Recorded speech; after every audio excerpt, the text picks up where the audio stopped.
नमस्कार, news date में आपका बहुत बहुत स्वागत और मैं हूं सुरेश झा। केंद्रीय स्वास्थ्य मंत्री मनसुख मांडविया का कहना है कि देश में यानी दूसरी लहर में ऑक्सीजन की कमी से किसी भी मरीज की मौत नहीं हुई है। ये सुनकर बड़ा ताज्जुब होता है कि वो केंद्र सरकार यानी मोदी सरकार जो कहती थी कि सबका साथ सबका विकास, देश में ऑक्सीजन कमी की वजह से जो हालात पैदा हुए थे दूसरी लहर में, कोरोना की दूसरी लहर में, वो पूरे देश जानता है, खुद सरकार भी जानती है। लेकिन सरकार ने जिस तरीके से ये बयान दिया है वो कहीं ना कहीं अब ये साबित होने लगा है कि सरकार की नीयत ठीक नहीं है।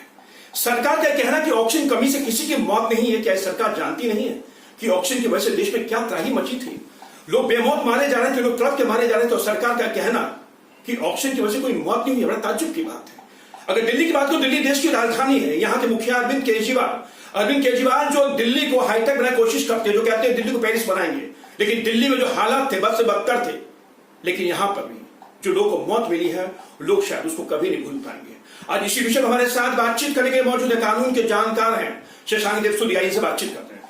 सर, आपका बहुत बहुत स्वागत है चैनल में।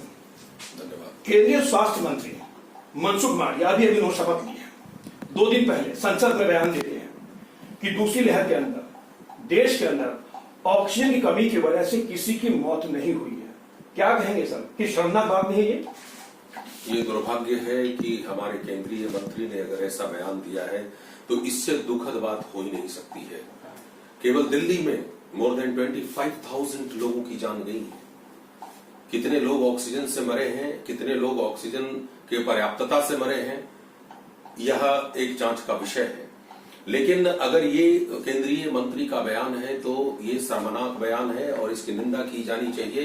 पूरे वर्ल्ड से आपने यह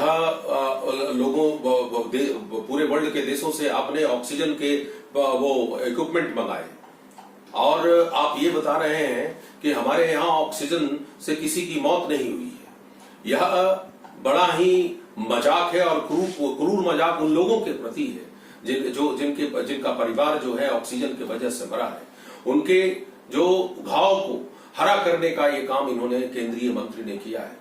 ये संविधान की शपथ खाते हैं कि मैं आपके जीवन की रक्षा करूंगा, लेकिन जब ये स्टेटमेंट देने की बात आती है तो स्टेटमेंट संविधान के विरुद्ध देते हैं। इनको संविधान से कोई लेना देना नहीं है।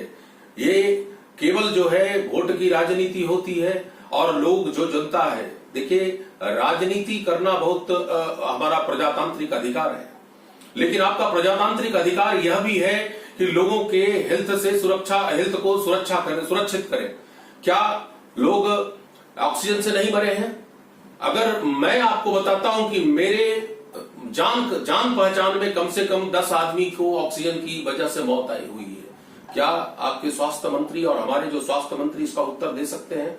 यह एक बड़ा ही दुर्भाग्यपूर्ण बयान है और मैं मानता हूं कि संविधान की शपथ लेकर के इस तरह की बात अगर आप करते हैं तो आपके ऊपर तो क्रिमिनल केस चलना चाहिए, क्योंकि आप बोलते हैं कि मैं संविधान के अनुसार काम करूंगा, मैं जनता के लिए काम करूंगा, मैं संविधान के जितने भी गोल्स हैं उसके लक्ष्यों को आगे बढ़ाने का काम करूंगा। और आप संविधान की शपथ खा करके आप जो डाटा है हमारे देश में, जो डाटा आप में की ऑक्सीजन की वजह से कितना मरे हैं, वो डाटा के आधार के ऊपर जो स्टेटमेंट पार्लियामेंट में स्टेटमेंट जो इन्होंने दिया है, इनके ऊपर केस चलना चाहिए और ये जो मंत्री हैं इनको जो है तत्काल जो प्रभाव से इनको जो है हटा देना चाहिए। अरे सर, बताइए कि सरकार का जो बयान है कि ऑक्सीजन की कमी से किसी की मौत नहीं हुई है, क्या ये झूठ सरकार को नहीं पता कि आप झूठ बोल रहे हैं? आपने खुद देखा कि देश में क्या हालत है, आपने दूसरे लोगों से मदद मंगवाई, आपने ऑक्सीजन की ट्रेन चलवाई थी आपने, और ऐसे में झूठ बोलना तो सरकार की अपनी जिम्मेदारी से बचने की कोशिश कर रही है। अरे सर, संविधान का उल्लंघन है। आप बचने की बात है, संवैधानिक जो आप शपथ लेते हैं, संविधान के प्रावधानों को बचाने के लिए, सेव करने के लिए आपका ये बयान होता है कि मैं संविधान के अनुसार काम करूंगा। हमारा संविधान बोलता है कि मैं झूठ नहीं बोलूंगा, और आप मंत्री होकर के ये शपथ लेकर के झूठ बोल रहे हैं। यह अपराध ही है और क्या हो सकता है बताएं। ये एक गलत है, ये दुर्भाग्य है कि हमारे देश में जो मंत्री और नेता अगर गलत बोलते हैं तो उनके ऊपर आपराधिक मुकदमा दर्ज नहीं होता है।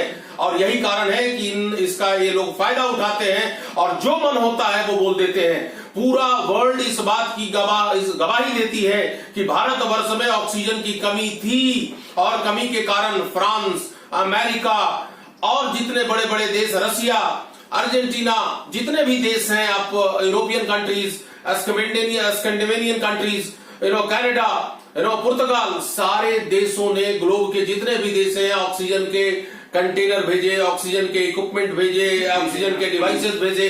क्या ऑक्सीजन की कमी नहीं थी तो इस डिवाइसेस की क्या जरूरत थी? और लोग मरने लगे और ऑक्सीजन की कमी से मरने लगे, तभी तो सरकार ने वैश्विक जो है वो मांग की कि आप मुझे ऑक्सीजन भेजें, मेरे यहां ऑक्सीजन के कारण लोग मर रहे हैं।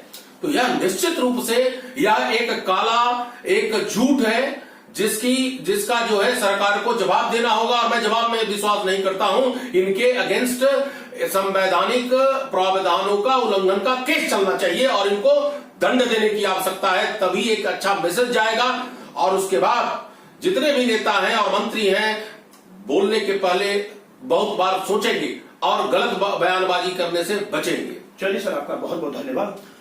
ये थे कानून के जानकार शशांक देवसूरी जो हमारे साथ बातचीत कर रहे थे।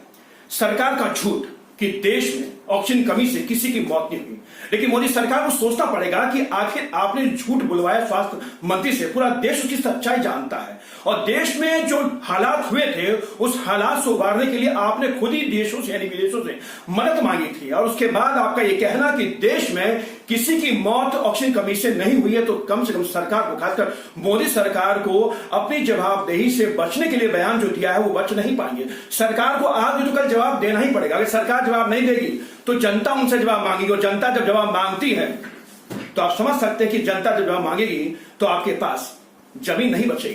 कैमरा पर्सन राजेश के साथ सुरेश झा, न्यूज़ नेट, दिल्ली।